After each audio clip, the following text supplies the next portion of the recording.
আসছে ঝড় বৃষ্টি, 7 জেলায় কালবৈশাখীর পূর্বাভাস। বঙ্গোপসাগরে তৈরি হয়েছে ঘূর্ণাবর্ত, যার জেরে 5 দিন ধরে বাংলার জেলায় জেলায় কালবৈশাখী। জারি অরেঞ্জ ওয়ার্নিং। কোন কোন সতর্কতা আবহাওয়া দপ্তরের? তীব্র গরম থেকে অবশেষে বিরাট স্বস্তি। কতদিন চলবে এই বৃষ্টি? কোন কোন জেলায় কিছুটা বিক্ষিপ্ত হবে এই বৃষ্টি? হঠাৎই বাংলার আবহাওয়ার বড়সড় বদল ঘটবে। ঝড় বৃষ্টি নিয়ে ঠিক কি কি আপডেট জানাচ্ছে আবহাওয়া দপ্তর, দেখুন। তীব্র তাপদাহে হাঁসফাঁস করা পরিস্থিতি রাজ্যে। বেশিরভাগ জেলায় তাপপ্রবাহের কাবু সাধারণ মানুষ। 40 ছুঁই তাপমাত্রার সঙ্গে তাপপ্রবাহে পশ্চিমের জেলাগুলি তো বটেই, দক্ষিণবঙ্গের নাজেহাল অবস্থা। এরই মধ্যে সাময়িক স্বস্তির খবর শোনালো হাওয়া অফিস। রাজ্যের 7 জেলায় কালবৈশাখীর পূর্বাভাস দিল আলিপুর আবহাওয়া দপ্তর। হাওয়া অফিসের তথ্য অনুযায়ী আগামী 9 এপ্রিল বঙ্গোপসাগরে একটি ঘূর্ণাবর্ত তৈরি হতে পারে, যা 10 এপ্রিল থাকবে উত্তর পশ্চিম বঙ্গোপসাগরে। ফলে সেখান থেকে প্রচুর পরিমাণে জলীয় বাষ্প গাঙ্গেয় পশ্চিমবঙ্গে ঢুকে বৃষ্টির অনুকূল পরিস্থিতি তৈরি করবে।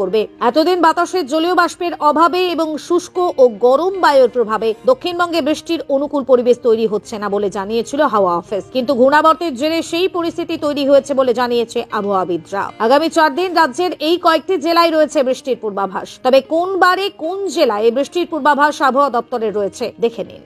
দক্ষিণবঙ্গ রবিবার পুরুলিয়া, বাঁকুড়া, পূর্ব এবং পশ্চিম বর্ধমান, পূর্ব এবং পশ্চিম মেদিনীপুর এবং বীরভূমে কালবৈশাখী হতে পারে, যার বেগ থাকতে পারে ঘন্টায় 50 থেকে 60 কিলোমিটার। এছাড়া বাকি জেলাগুলির কোথাও কোথাও ঘন্টায় 30 থেকে 40 কিলোমিটার বেগে দমকা হাওয়া বয়ে যেতে পারে, যে কারণে কমলা সতর্ক বার্তা জারি করা হয়েছে।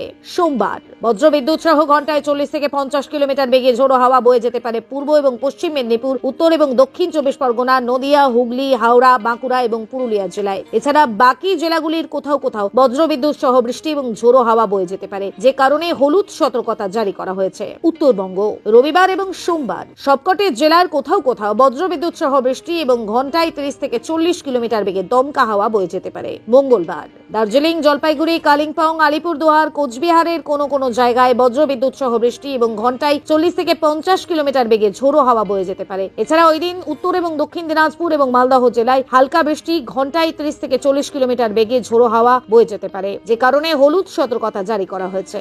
বুধবার প্রায় সবকটি জেলাতেই কোথাও না কোথাও বজ্রবিদ্যুতের সঙ্গে ঘন্টায় 30 থেকে 40 কিলোমিটার বেগে ঝোড়ো হাওয়া বয়ে যেতে পারে, যে কারণে হলুদ সতর্কতা জারি করা হয়েছে। আলিপুর আবহাওয়া দপ্তর জানিয়েছে রবিবার কলকাতাতেও বৃষ্টি হতে পারে। আগামী 24 ঘন্টায় গরম এবং অস্বস্তিকর আবহাওয়া থাকলেও রবিবার ঝড় বৃষ্টির পর দক্ষিণবঙ্গের জেলাগুলিতে 3 থেকে 4 ডিগ্রি তাপমাত্রা কমবে। তবে গরমের দাবদাহ থেকে মুক্তি পেয়ে সাময়িক স্বস্তি পেতে পারে দক্ষিণবঙ্গের মানুষ, এমনটাই আশা করা যাচ্ছে।